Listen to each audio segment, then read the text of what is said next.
Comme ça que je vois ça.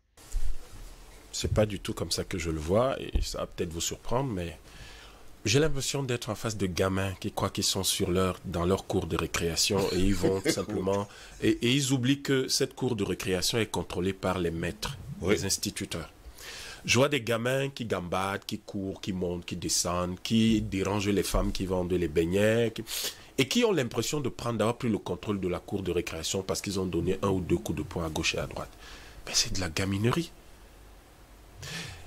Blaise Pascal avait l'habitude de dire qu'un peu de science rend fou. Vous avez des gens qui sont une culture qui a 6000 ans, qui a entrevu deux, trois petites lueurs et qui subitement se prend pour des gens, sont des gens qui pensent avoir tout compris. Mais vous avez compris quoi devant des gens qui ont 200 000 ans de civilisation sociale connue? Vous avez compris quoi? Vous avez 6000 ans, ils ont 200 000 ans, vous avez tout compris? Vous savez même qui viennent d'où? Quand vous regardez Ngorlitoua, vous avez l'impression que c'est un rocher. Vous savez que ça vient d'où? Et vous, tout d'un coup, vous êtes apparu là à la faveur de 2-3 glaciations et puis vous commencez à penser que le monde, vous allez le réécrire, faire ce que vous voulez. Bon, disons que ce qui est délicat, c'est que ça a quand même conduit à des génocides. On a eu 1 million de morts au Cameroun, 1 million à 1,5 million de morts au Cameroun. On a eu 1 million de morts au Rwanda et les gens sont là, ils ne veulent pas parler. On a eu des dizaines de milliers de morts en Côte d'Ivoire en 2010, 2011 et ça fait de gros problèmes. Ça par contre c'est du sérieux. On a eu énormément de gens qui sont morts en Afrique du Sud et ça amuse les gens. Mais ça n'amuse personne. Nous ne nous amuse pas, nous les Africains. Pas du tout. Parce que c'est des choses très sérieuses. Oui. Nous avons un continent qui subit l'impact de l'esclavage, l'esclavage arabe et arabo-musulman et l'esclavage européen, la colonisation aujourd'hui, le néocolonialisme. Vous imaginez le nombre de personnes qui sont mortes au Cameroun seulement l'année dernière? Prenons même l'année d'avant Covid, parce qu'après on va mélanger tout. Le nombre de personnes qui sont décédées dans ce pays en 2018, 2017, tout simplement à cause de l'impact de la colonisation sur notre pays. Mais combien? Mais vous pensez que les génocides dont on parle, si on était sérieux, mais on poursuivait les gens tous les jours pour génocide? Tous les jours. Et donc, quand vous observez tout ça, vous vous demandez, mais quel peut être le niveau de pertinence, de consistance de gens qui se comportent comme ça? Mais c'est des gamins. C'est des gamins. Alors, vous avez un dicton qui est utilisé généralement dans toutes les places financières, les places boursières généralement. Ils disent, je vous le dis rapidement, les financiers conçoivent le monde à venir, les juristes, ils vont créer le cadre légal, créer son cadre légal, les politiques l'exécutent et le protègent avec leurs forces militaires, de police et judiciaires, et les peuples le subissent par tous les moyens utiles. Aussi simple que ça. Oui. Les financiers conçoivent le monde à venir. Je crois que c'est vos amis là, non? Oui. Les... En tout cas, ils n'ont jamais été nos amis. Bien sûr qu'on rigole. Je comprends la formule. Bien sûr. Je comprends la formule. Alors, ils conçoivent le monde à venir. Oui. Et les juristes créent le cadre légal. Donc, vous avez tous ces gens, ah ouais, ils sont parlementaires, ils ont fait des études de droit, ils vous disent le droit constitutionnel a dit que les gens... Et vous allez observer dans la société, les financiers ont une morgue incroyable. Ils sont hautains, méprisants. Ils savent, et c'est comme ça que ce monde moderne fonctionne. Les financiers définissent ce que le monde de demain sera. Les juristes, leur boulot, avocats, notaires, professeurs de droit, magistrats, votre boulot, c'est de créer le cadre légal. Donc ils vont vous créer les jurisprudents, les lois, les machins. C'est leur boulot. Les financiers, quand ils ont dit, ils se tournent, ils attendent qu'il leur crée le cadre légal. Quand le cadre légal est en place, on dit maintenant aux politiques, vous voyez quelle est la place des politiques? Ils viennent en 3e position. C'est-à-dire que, et un autre dicton circule dans les places boursières, les chefs d'État sont très drôles, c'est de gros bébés. Je cite, c'est comme ça qu'on appelle les chefs d'État dans les places boursières, de gros bébés. Donc, ils viennent en 3e position et leur boulot, vous protégez le cadre légal, vous l'exécutez. Vous vous assurez que la police, les forces des armées, oui, le système judiciaire, tout ça est mis en œuvre pour l'exécution du cadre légal. Et le peuple, pauvre peuple, par tous les moyens, va subir cela. ce qui va devoir vivre dans ce monde qui a été imaginé par les financiers. Mais cela nous permet en réalité de relever un problème sérieux. Et c'est ça le problème de fond. C'est l'opposition fondamentale entre l'individualisme et le collectivisme.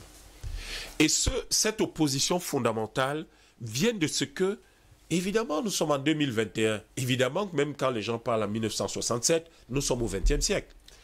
Enfin, selon eux.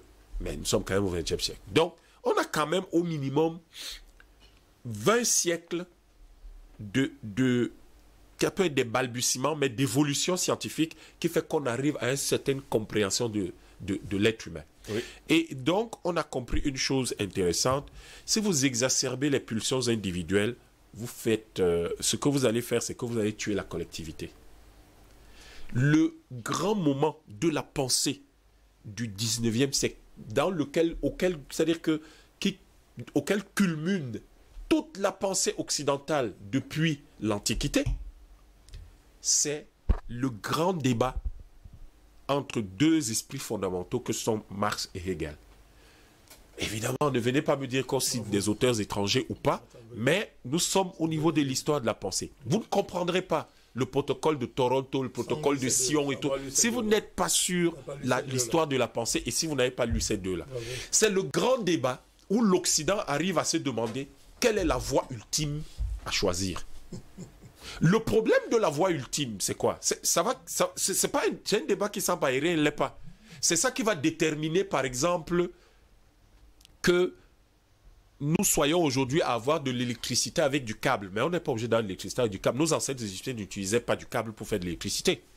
Et il y a eu un grand débat, Nikola Tesla, au 19e siècle. On utilise sa technologie qui était transmettre de l'électricité sans fil ou transmettre de l'électricité avec du câble par les Carnegie, qu'il y avait des intérêts dans des mines de cuivre. Les intérêts économiques, les grands propriétaires de moyens de production ont gagné cette guerre. Il y a une entreprise qui s'appelle Tesla. Oui, qui existe. Bon, aujourd'hui, il y a des jeunes qui reviennent, mais après, ils dévoient certainement le projet de Nikola Tesla. Mais je voulais vous montrer l'application, une des applications pratiques de ces débats. Parce que les gens, heureusement, qu'il reste encore des philosophes qui disent « Ok, les financiers, c'est ce que vous avez dit, mais on peut imaginer la vision du monde et vous-même, vous allez vivre, vous allez vous insérer à l'intérieur. » C'est un mode de régulation que la société se donne. Et c'est pour cette raison que quand le docteur Douma ou le président Bandakani disent insiste sur l'éducation, c'est quelque chose d'extrêmement important, et insiste particulièrement sur la base de la connaissance pour nous les Africains, les mathématiques. Vous ne pouvez pas construire une société qui va développer certains mécanismes de résistance à ce genre de protocole si vous n'avez pas la base scientifique qu'il vous faut. Et si vous n'avez pas la compréhension de l'histoire de la pensée telle qu'elle s'est déroulée concrètement dans ses ressorts les plus profonds. Alors, le choix auquel l'Europe doit faire face au 19e siècle, le débat entre Hegel et Karl Marx, c'est est-ce qu'on va privilégier l'individu ou est-ce qu'on va privilégier la collectivité? Vous privilégiez l'individu, on arrive au consumérisme, il me semble que c'est ce que nous vivons aujourd'hui. Vous privilégiez l'individu, vous arrivez donc à l'impérialisme, vous arrivez donc au fameux capitalisme, qui va se muer donc en impérialisme et qui va se muer plus tard en néocolonialisme. Je pense que pour des Africains, je n'ai pas besoin de faire un long débat, ils ont compris où on va. Si vous privilégiez par contre la collectivité, oui, vous êtes dans une situation de mise en ordre. Et la mise en ordre dans le débat philosophique, c'est ça qu'on appelle l'éthique, c'est ça qu'on appelle la morale. Et ça vient du livre le plus ancien qu'on connaisse aujourd'hui, le livre de Tao Te, qui était un premier ministre de Pharaon et le premier penseur de philosophie, ça s'appelle les enseignements. Et là-dedans, il définit ce qu'on appelle l'éthique, c'est la mise en ordre. Est-ce qu'on met un individu en ordre? C'est un groupe, un effectif, une collectivité qu'on met en ordre. La question de fond, pour ce genre de choses, ils vont nous emballer dans les protocoles, dit non.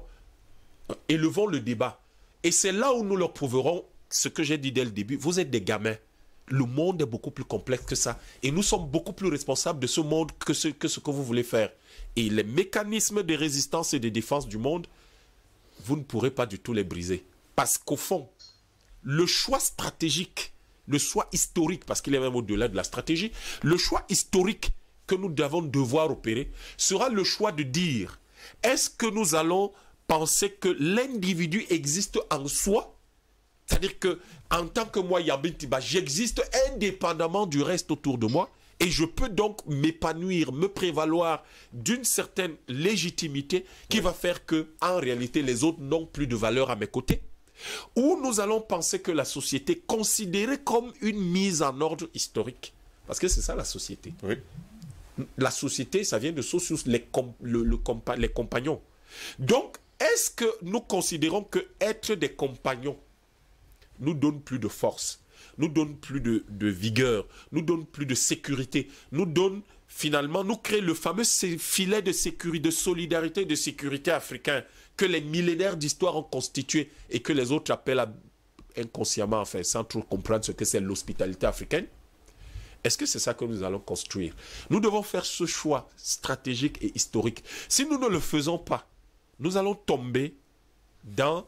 nous allons nous retrouver au même niveau qui est très bas. Parce qu'on est là au niveau financier, au niveau économique, il y a une couche largement au-dessus. Et nous devons refuser de nous laisser traîner en bas. Nous devons toujours essayer de nous maintenir là où nous sommes parce que nous sommes la conscience du monde. Nous sommes l'aîné du monde. Quand vous êtes l'aîné du monde, vous ne tombez pas si bas. Vous assurez que vous maintenez le niveau qui permet à la société de se pérenniser, oui. qui permet à l'humanité de se pérenniser. La dernière fois, nous opposions sur ce plateau la communauté internationale, la communauté humaine.